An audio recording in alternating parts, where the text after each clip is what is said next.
Well, thank you, everyone. Thanks so much for having me today at your conference. I've got my opening remarks. I'm going to endeavour to keep them as brief as possible, which isn't always easy for a politician, in the hope and spirit that we will have a debate and discussion, and really keen to take as many contributions as possible for what I hope will be the majority of our session today. As you just heard, my name's Luciana Berger, and I've been a Member of Parliament since 2010, and I've been campaigning on mental health since then, over the course of the past 6 years, but particularly in the two most recent roles that I've held on the front bench. I was appointed as Shadow Minister for Public Health in October 2013, which I did for 2 years, and at that moment in opposition we included mental health within the prevention brief, and I think if you're going to put it anywhere, that's a good place to start, and it's particularly helpful in the work that I then went on to do when I was appointed last September as the first ever Shadow Cabinet Minister for Mental Health. I now stand before you as a backbencher, but as you've just heard, I'm very proud to be the President of the Labour Campaign for Mental Health, which has many members up and down the country. If you happen to be a member or involved in the Labour Party, it's open to anyone to join and get involved, so little plug there, we'd love to have you on board. And I continue to be very, very involved campaigning and doing lots of things to do with mental health. I was only on television on Tuesday talking about the increase of the number of antidepressants that are being dispensed to children in particular, and asking questions last week about the dramatic increase in the number of suicides in our prisons. And I'm going to touch on it briefly, but very keen if anyone is interested in that area to discuss that further. I'm acutely aware that I stand here also before you today as the only politician amongst a very eminent audience of mental health practitioners, lecturers and authors. And my remarks today are anchored in nothing more than particularly 3 years of shadowing government ministers and many visits and meetings with mental health campaigners, with services, with organisations, third sector bodies, families and patients from right across the country. I will obviously stand before you and share my particular view. Not everyone will necessarily share that view. I am, of course, a Labour MP, and perhaps a Tory or a Lib Dem MP would have a different view, but I'm delighted to be with you here today, and I look forward to our conversation. I should say that as an opposition MP, I'm not in the business of opposing just for opposing's sake, but that's not to say that I won't hold back today from sharing with you where I think some of the challenges lie within our public policy and where I think the government is going wrong. I do think that we should first recognise the steps forward that we have made in recent years. It is fair to say that mental health has certainly risen up the political agenda. This is now, even over the course of the past 6 years, I've seen a massive difference, and it is, I believe, more mainstream political business than it has been previously, in a way that it simply wasn't over the last 6 years, and particularly the last decade. If I reflect on the introduction of the Time to Change campaign, which started in 2007, I think that's done some really important work across the country to tackle stigma and the wall of silence that traditionally surrounds mental health. And I believe it's vital for people to be able to talk openly about their own mental health. And so when people in the public eye, such as Stephen Fry, Ruby Wax, or Alistair Campbell, music stars such as Frankie from the Saturdays, it does give people the space and confidence to talk about their own issues. And in my own time in Parliament, we've seen some MPs speak very openly about their own experiences in ways, again, that we have never seen previously. I'm sure it's already been said this morning, but we all have mental health, and the more we can explain to people that mental health and mental illness is not a sign of weakness, failure, or something unknowable of which to be frightened, then the more people will get the support and treatment that not only they need, but also that they deserve.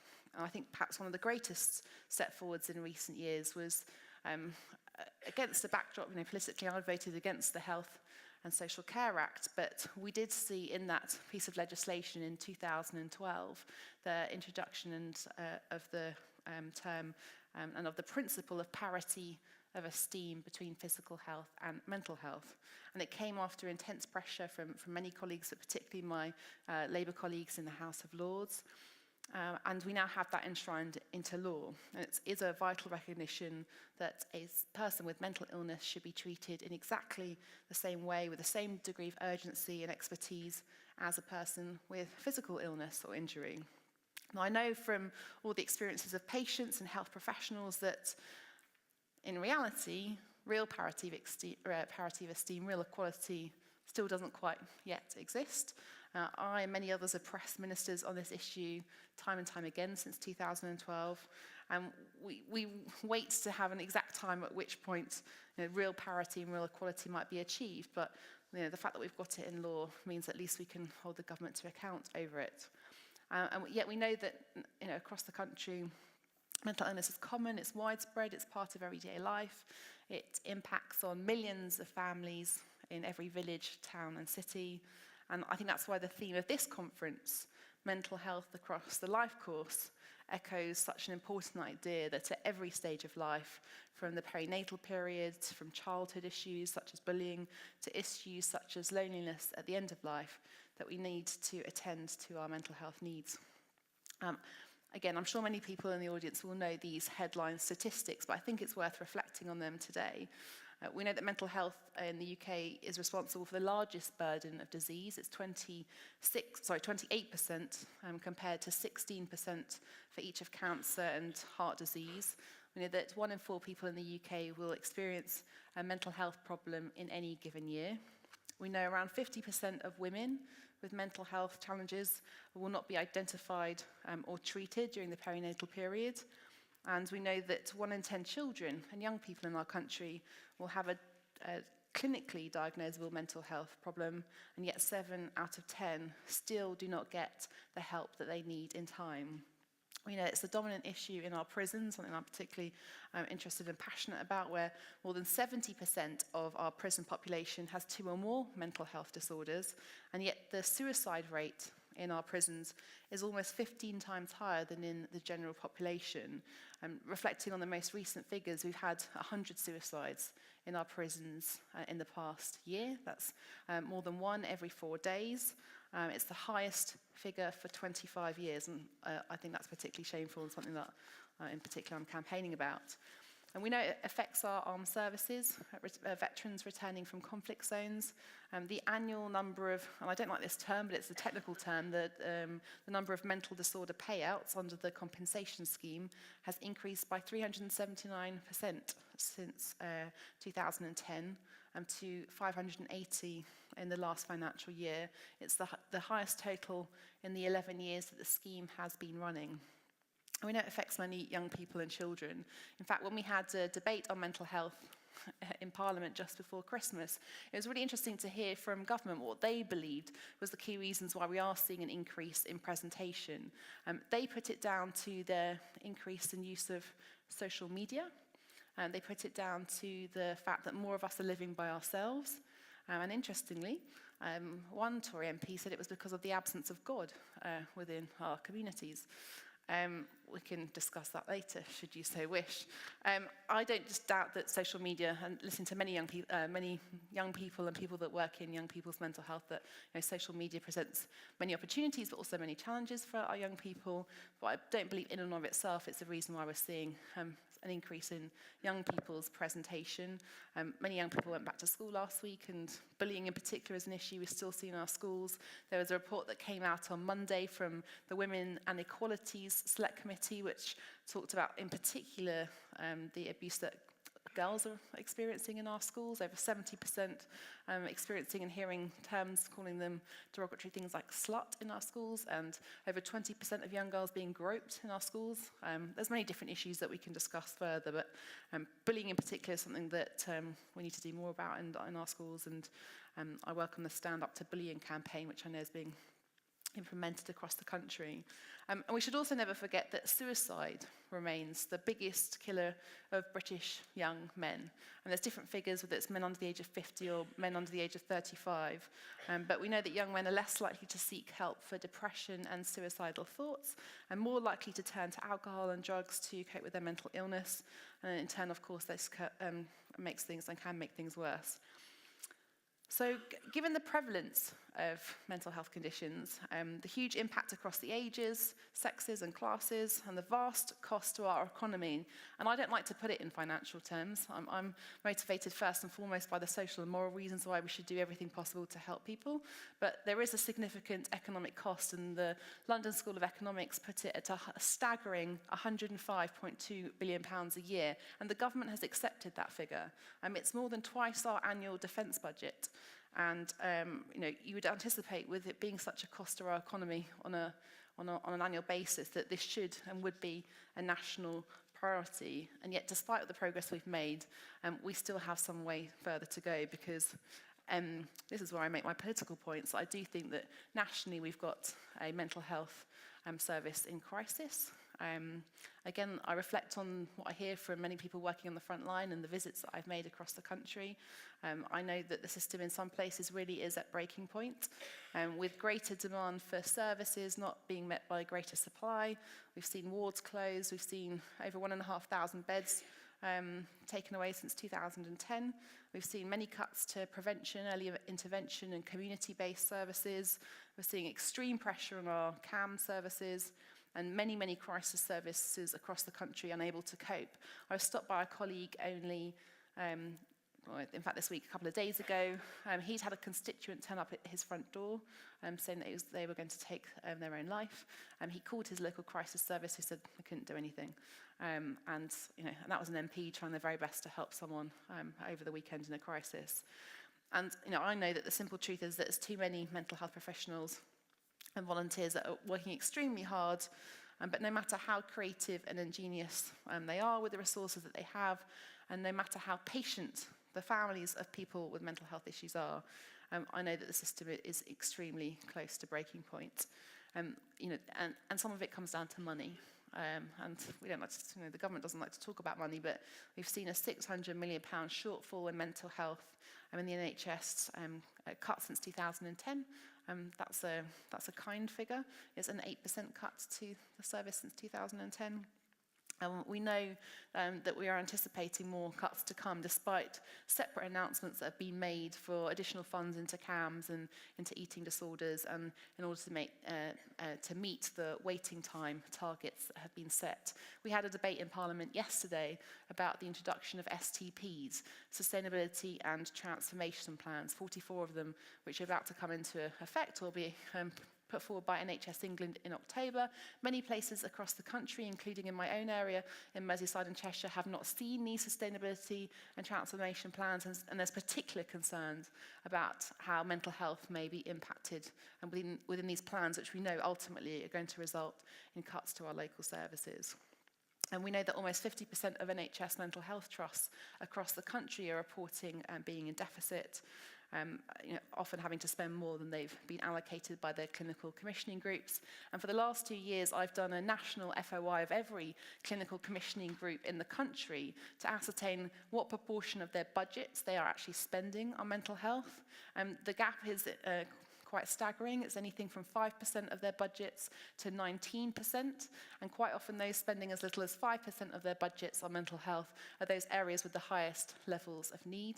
And the government made many promises that CCGs should, at least in this financial year, be increasing the amount that they spend on mental health, at least in line with the uplift on their budgets. I'll be publishing the latest year's figures in the next couple of weeks, and unfortunately I'm going to show to the country that unfortunately for the majority of CCGs, again, that despite the rhetoric and the warm words and the promises and the pledges, it hasn't been the case.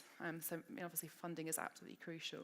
The government's own mental health task force says that our mental health services will need an extra £1 billion a year by 2020. And we know that by 2030, an extra 2 million people will need help for their own mental health condition. And as we raise awareness, as more and more people learn to spot the early signs and symptoms, and as we as a society become more emotionally literate and articulate in our conversations about mental health, then of course we anticipate the demand will rise as well. And if we attempt the impossible task of looking into the crystal ball and predicting the contours of our future society, then I think some of the challenges and the situation look even more concerning. We know that automation in our country, like many other countries in the developed world, has the potential to strip out not just hundreds of thousands, but millions of jobs in our economy, not just low-paid jobs in warehouses or driving, but also jobs in the professions from law to consultancy.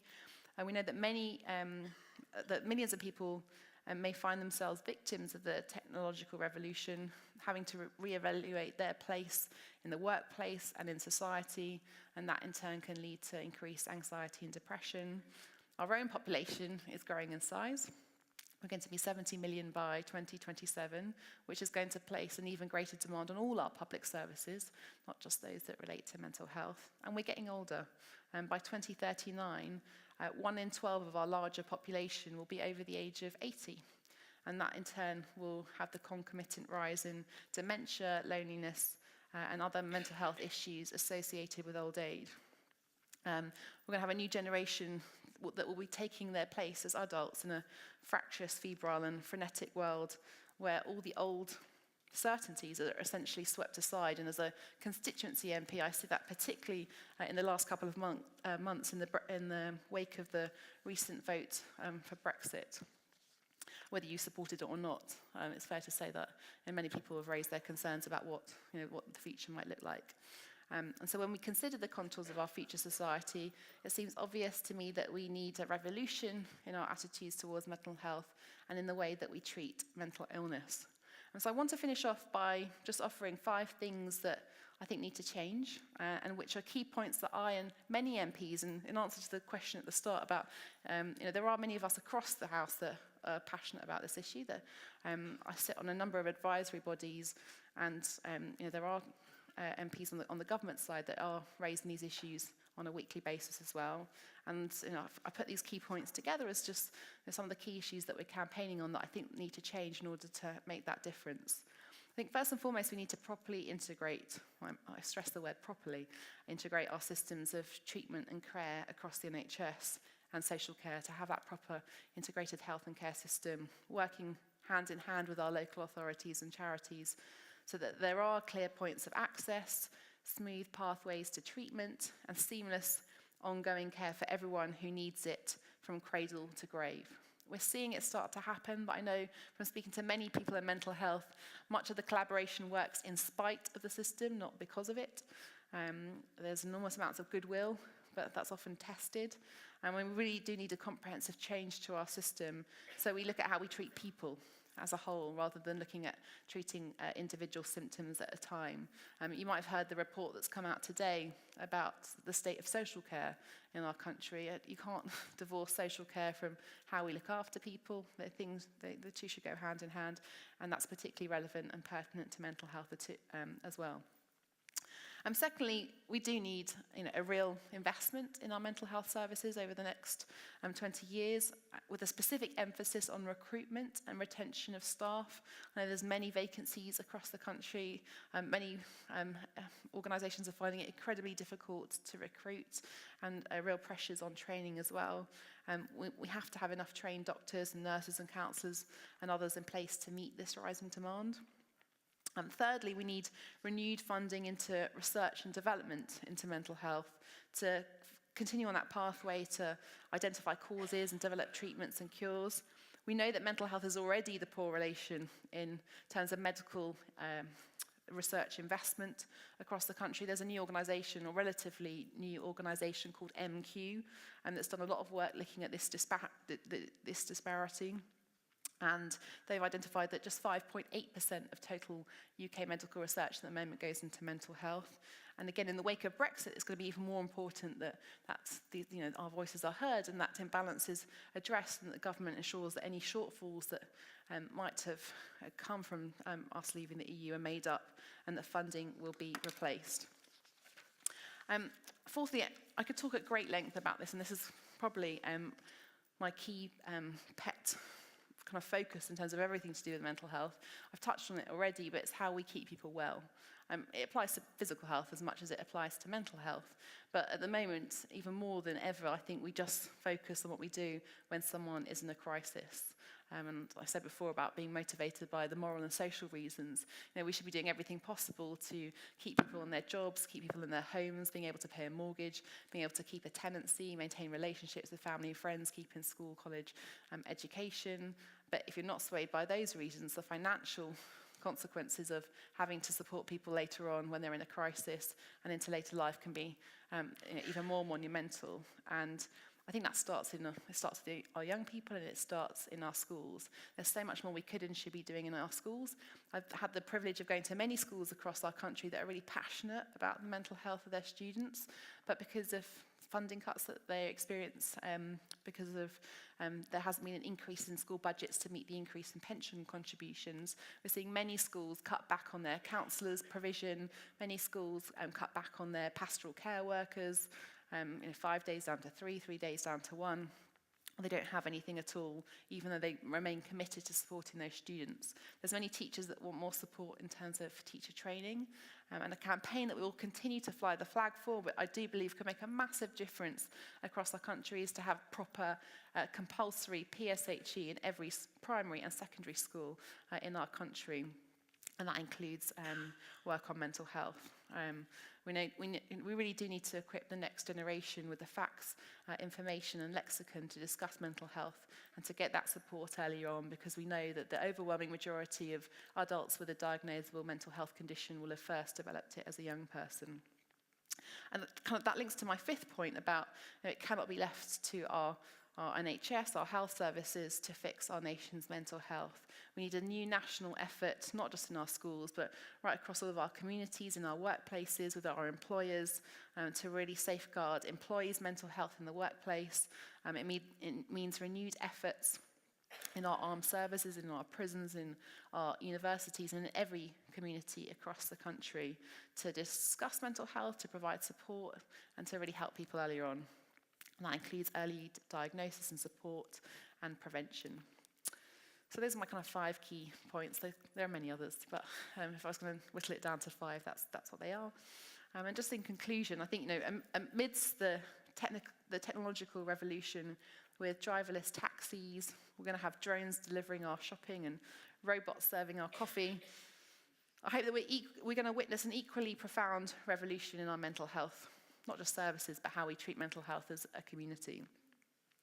Revolution in terms of funding, in terms of treatment and care, in terms of facilities and staffing, and a transformation in the experience of patients and their families. I'm certainly going to continue to do my bit to hold the government to account and also to contribute to my party's policy development. I'm immensely proud of the fact that going into our party conference in September, for the first time ever, one of our 6 national policy commissions was on mental health, and we've come up, I think, with some really interesting proposals about what we might do differently. And so I'm obviously keen to hear what anyone in this room might have to say, but obviously wish you every success in everything that you do, which I know, as I can see some familiar faces in the audience, that I think we all in our work want to make a positive change across our country, or perhaps further afield if that's where you've come from. And so I'm looking forward to our conversation, but I also hope that you have a fantastic rest of your conference. Thank you.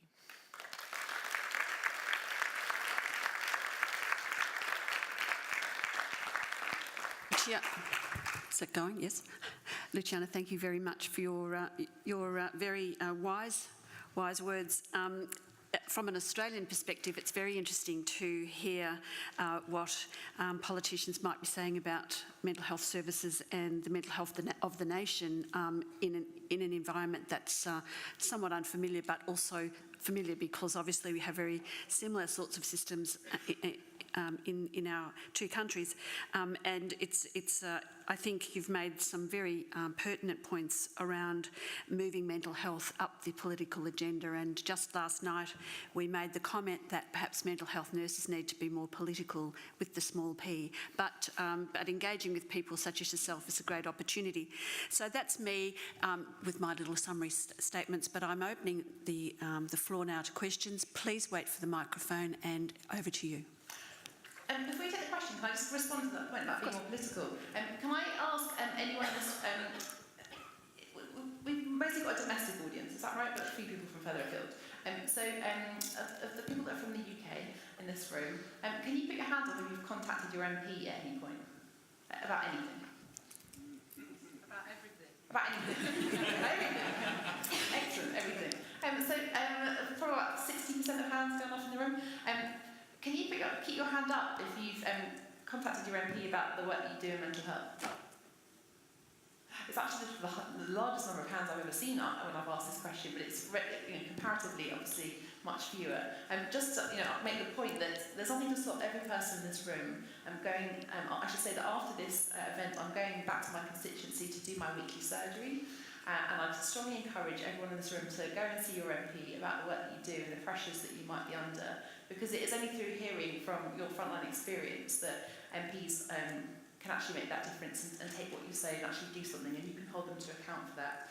And I'd encourage you all to do that, because that opportunity is available to you on a weekly basis, and it really can make a difference. Anyway, sorry. Thank you. Alan Simpson, City University, London. Luciana, thank you very much for coming here and speaking to us, and I really enjoyed that. One thing that's really impressed me is you're clearly genuinely passionate about mental health, and you clearly know your stuff very, very well. It's an impressive presentation. I'm an aged lefty.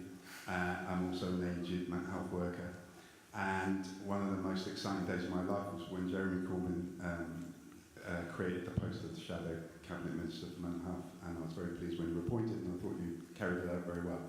I know there are difficulties and tensions within the leadership of the Labour Party, but when Jeremy takes up leadership again after the vote,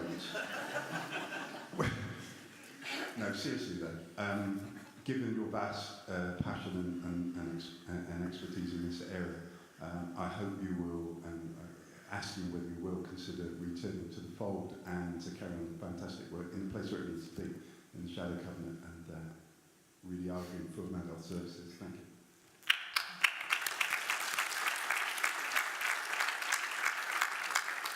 Well, just to say, obviously, we wait and see what happens with our conference coming up, with the result coming up. But just to say, I don't need the title. I don't need I don't need to be the Shadow Cabinet Minister to be campaigning as I have done since I left the front bench. I've still continued. I had a little mayoral selection campaign in the middle, which I didn't win. But since then, I have continued to be writing about mental health, to be asking every single day, in fact, using my allocation of 5 named day parliamentary questions to hold the government to account. I've been asking oral questions in the House, and whatever happens, if I'm on the front bench or I'm not, I can assure you that as the president of the Labour campaign for mental health, I will continue to make that contribution. Hello, hi, my name's Louise, I'm a student nurse mental health from Keele University. I was just wondering, the fact that the bursary is going to stop and one of your 5 points says recruitment, how do you feel that the ending of the bursary is going to affect the training of nurses? Well, I've spoken out about the government's intentions to introduce this bursary. I think it's a terrible idea, and again, it's not just because I think it's a terrible idea. I've heard from many nurses working on the front line, but particularly nurses working in mental health, because if you look at the profile of mental health nurses, they are they disproportionately compared to the entire cohort of student nurses are often mature students. They've often come with other experiences which provide them, I don't know your own circumstances, but mean that they're better equipped to deal with what can often be very, very challenging situations. And I know from a number of mental health nurses that have come to speak to me with sharing their concerns about, specifically within the sector, that it's very, very worrying about what might happen. So I've certainly made those points already. I've voted against it. I will continue to raise them. And the government currently don't have an answer, so we've made those points specifically about mental health nursing. But again, what's really helpful to us as MPs is case studies, and we're able to explain how, had the bursary not been there, why they wouldn't have put themselves forward. And there's many examples like that are really, really helpful to us. So if you or any of your colleagues or anyone in the room wants to share that with us, please do, because it helps us to actually talk about people that would be affected going forward, rather than just talking about it in the abstract. But thank you for raising it. It's a really important point. Thank you. Okay, hello Luciana, thanks so much for coming to our conference to speak to us. My name is Chris Flood. I'm a senior lecturer at City University of London, and I enjoyed your presentation and I agree with you with a whole number of your priorities.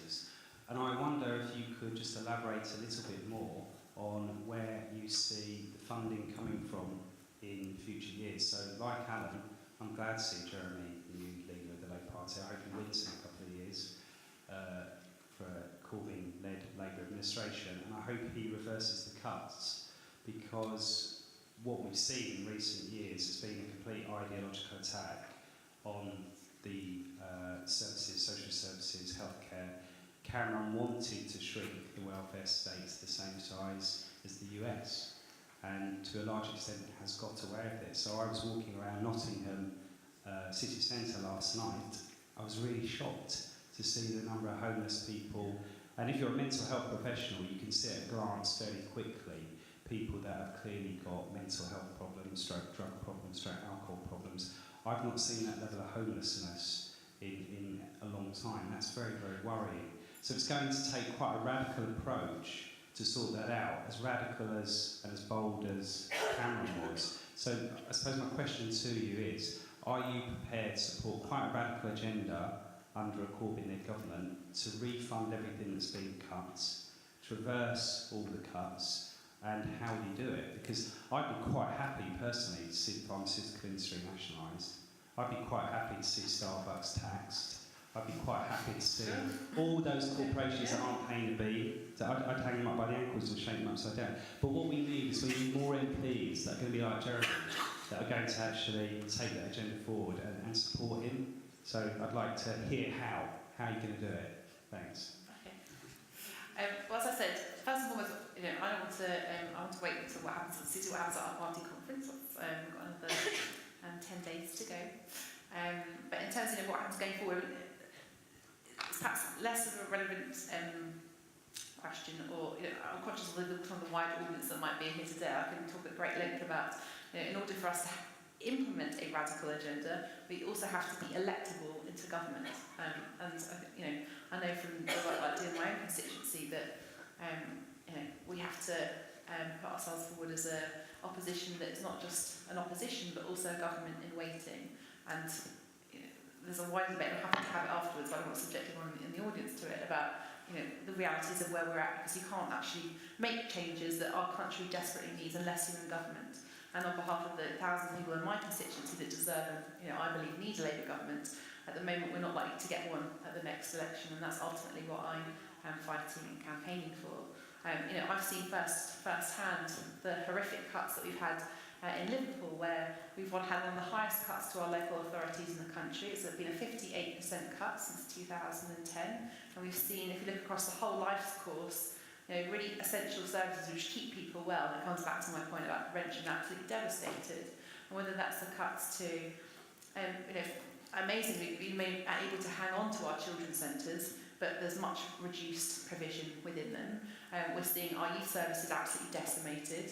I mean, for many young people, that's going to really impact on where they go to get support. We're seeing many of our drop-in centres close. We're seeing it, and again, to help people when they might feel like they need a bit of extra support, those are absolutely vital. Things like our befriending services no longer exist. And you mentioned social services, social care again. Hundreds of people's packages, care packages taken away. Many of those people have got mental health conditions, and therefore it's no surprise that we're seeing an increase in people in a crisis, of people with a crisis. So that's just one area. And when it's come to the cuts that have fallen on Liverpool, there's other parts of the country that have seen an increase in their local authority budgets, and that's because the coalition government decided to take out the waiting for deprivation. And so those areas of high level of deprivation were absolutely decimated, like my own. And come 2020, my local authority will have no funds from central government, no grant whatsoever. They have to rely solely, as to every single local authority, on business rates. Now, unless you've got those businesses, then you're not going to be bringing in those business rates to actually provide those services, which also include public health, incidentally. And again, we're seeing many of our public health services absolutely decimated as well. I want to see a radical agenda to turn that all around. But in order to do that, again, this is the wider debate and discussion about actually how you can be electable to be that government rather than just an opposition. So happy to talk about that in more detail afterwards if that's what you'd like. Hi Luciana. Hello. I'm John Crowley from the University of Greenwich. I guess my question is around the Human Rights Act. Right. and I guess the part it plays within fundamental health legislation and within society. Do you have a view on whether the Bill of Rights, as proposed, will actually, I guess, influence the application of mental health legislation, or I guess how it's viewed? Well, we don't know yet because we haven't seen anything, and that's part of the challenge. But we're very, very concerned about this government, the Tories' plans to bring this forward. And at the moment, there's a Law Commission report looking into existing legislation. They're looking into the dolls legislation. But I don't have the answer for you because we haven't seen what it might look like. But it's fair to say that until I see something at the moment, I'm very, very concerned. I'm sorry I can't give you more details, we just don't know. But it's something to, someone who's campaigning and concerned about mental health, but certainly, I'm waiting for anything, whichever point to come out in order that, that should be, for me, the focus on which I endeavour to hold the government to account. Sorry that I can't be more helpful there. Russell? Thank you. With the bright light, I can't see on the mic. Here, right in front of you. Oh, hi. Hi. I was just wondering, What's your name? My name is Katie. Hi, Katie. I was one of the ones who stuck my hand up when you were asking about who's contacted their MP about the work that they do and things. I was just wondering if you had any advice from the perspective as an MP as to what we can do when we're trying to talk to our MPs about these things, because I went to my MP and she didn't even ignore me. She told me that the evidence was wrong about bursaries, Conservative. Right. Yeah, she invited me to keep coming and talking to her, and she really wanted to hear from me and hear my perspective on things, but I'm wrong. And I was just wondering if you had any advice for people who, constituents that want to come and talk to their MPs. I mean, obviously, you're invested in this anyway, but what helps? So if coming by yourself doesn't make an impact, coming in a group can make even more of an impact, and coming in as a group on more than one occasion. So I've got certain groups that come to see me like every term or so, and they at least they keep me on my toes.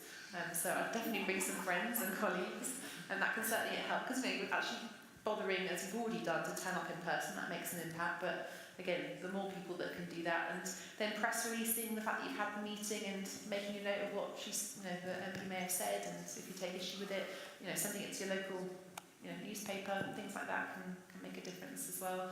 I should say that, as MPs, we receive literally sometimes hundreds of these template emails. I now put the responses to those template emails on my website because I physically can't, sometimes I like 600 of those template emails at a time.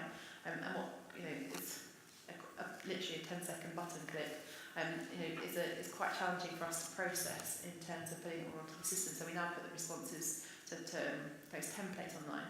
However, if someone takes the trouble of writing me a handwritten letter, I know that sounds ridiculous, but we do have to respond to every personal piece of correspondence. And so again, it's just another tool, but a handwritten letter can also make a difference as well. Thank you. Hi, I'm Celeste Foster from the University of Salford, and I'm a child and adolescent mental health practitioner. I just wanted to ask a bit about, in your talk you made some kind of relationships between social care and children's mental health and the kind of health of the nation. And I guess I have a particular kind of clinical perspective because my work is with children and young people with severe and complex mental illness, and also adult survivors of childhood sexual exploitation. But one of the things that I'm often trying to think my way around is how we contribute to a discussion, both politically and in society, about the fact that actually for a cohort of people with severe and complex mental illness, the notion of what it would have taken for them to have kept well is actually a child protection, a safeguarding, a social care issue. It's not a health promotion issue. It's about the broader societal behaviour towards children and women in particular, but also lots of other vulnerable groups. And it feels like politically that's a very difficult or unpopular kind of conversation, but actually as a mental health promotion strategy, the reduction of child maltreatment and the reduction of the number of women and children and vulnerable others who are subject to violence and oppression intergenerationally would have a huge impact on the mental health of the nation. I wonder if you've got any thoughts about how we can have that conversation publicly, really, and politically. So we do have that conversation, and thank you for making the point. There's so much I could have covered and didn't, but it's a really important point about the impact of abuse of children. We know there's a real lack of services, particularly for the 0 to 5s in terms of children that abuse, to get adequate support. And again, this comes back to the point of actually having that proper clinical support early on, sometimes it can be very, very young. And to be fair, there's the NSPCC and Bernardo's, I think they're pretty good. It might not get into the wider domain, it might not be in the media, but they certainly are focused on this issue. And I've been to a number of events in Parliament, and a number of different all-party parliamentary groups where these connections are made. I mean, it's challenging to hone in on because it's so wide and it's just so wide, all the different issues.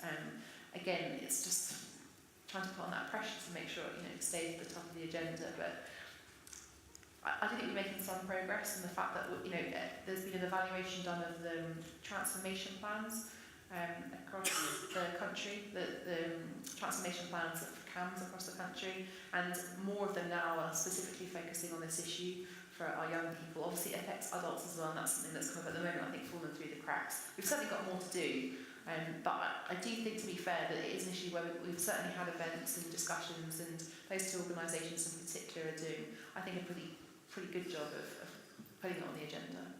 Thank you. Just to follow up, I suppose part of my thinking is about in that adult component of the life course, we describe people who are survivors of those experiences with mental health diagnoses. We don't describe them as survivors of, there are specific mental health diagnoses that are linked with those experiences, but the narrative about that is very much, these are people with a mental health disorder, rather than thinking about the And it is particularly important, even more important, that we should be addressing it and discussing it, because we know that right across our country, so many of our social services are under such extreme pressure. In my own area, again, we've just had a recent review, not just of social services, but across health and the police as well. It was a joint, I forget what the inspection's called, but it was a very, very comprehensive inspection. It's fair to say we haven't done very well. Excuse me. Obviously, the most recent example of Rotherham and others, we've got, I'm certainly acutely aware that we've got lots more to do. So anything that you can do to keep that pressure up, it needs as many voices as possible to push it up the agenda. Sorry. I'll take one more question because we're just about towards the end of the time. So, hi. May I continue the lobbying in favour of Jeremy Corbyn and his policies, particularly in relation to not funding Trident redevelopment and refurbishment, because that is taking far too much of our money. It is in billions, and we don't need to spend that. It is not a deterrent, and we could do without it, and that money could well be directed to the health service, education, and things in the community. So I'd like that to be noted as an MP, and I hope you will. I don't know which way you voted, but I'd like to think that you were sworn to vote, as Jeremy did, against it. On a personal note, my one and only brother recently died in the Ward 404 Derby Royal. The care was magnificent, and their kindness to us as relatives was also superlative. But bipolar disorder can't appear on the death certificate unless he had killed himself. So he didn't kill himself, he didn't commit suicide, but his bipolar disorder led to the fact that he died of liver failure and heart failure, and he also developed diabetes. And the other thing would be that the services for older people where I live in East London are pitifully small and do not meet the needs of those of us who are over 75, let alone over 65. And I wonder if you can use your influence, as I keep being told that it's done by the government. I object to being put together as the over 65s.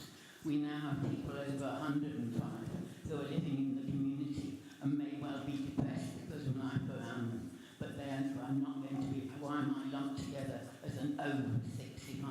And when I complain and I put it forward to my local council in Town Hamlets, it's the way the government does it. So please, could you do something about whereby your statistics reduce it to over 65. What was your name, please? Jean Taylor. Jean. And Jean, did you want bipolar to be on the death certificate? I didn't know it couldn't be. I didn't know it couldn't be unless they actually killed himself. And yes is the answer. Right. I would. Okay. So no one's ever raised this before. I've never heard about that, but I will certainly go away and look into it. Thank you for raising it with me today. Obviously, it's the first time anyone has asked me, so I'll certainly go in and find out about that. Your point about services for older people, is that mental health services? Yeah. So I've actually just asked some parliamentary questions about this because a number of people have raised this with me. And I know that there is, not everyone has, there's not a uniform view. Not, some people do think there should be separate mental health services for older people, and there's obviously a question mark about whether that should be over 65 or over 75. Some people don't, and that would include you. But whether you've got them under that heading or not, whether you've got that specific department, it is fair to say that there are fewer services for older people, fewer mental health services for older people across the country, looking at the figures. And so irrespective of the title or department they might be under, that for me is something that we seriously need to address. I mean, I'm happy to listen to anyone's views about whether they think it should have that badge or not, but generally we've got an issue that there just isn't that support available, whatever age you may be, and that for me is a priority of essentially endeavouring to hold the government to account. And I'm really keen to hear from you more if you'd like to be in touch with me afterwards about what solutions you think would make a difference for you in Tower Hamlets. Perhaps I didn't make it clear that I'm talking about people who do research, and they're all in the audience. But this fact that it is a government way of collecting statistics that obliges them to put bunches all together as over 65. Oh, right, okay. Okay, well, again, that's something that I'll certainly take away, and keen to hear as many views as possible about what people think about that. And thank you for sharing your view with me today. Thank you so much, Luciana. It's obviously you've stimulated a lot of interest and a lot of comments and questions, and so thank you very much for your input. It's greatly appreciated. Thank you very much.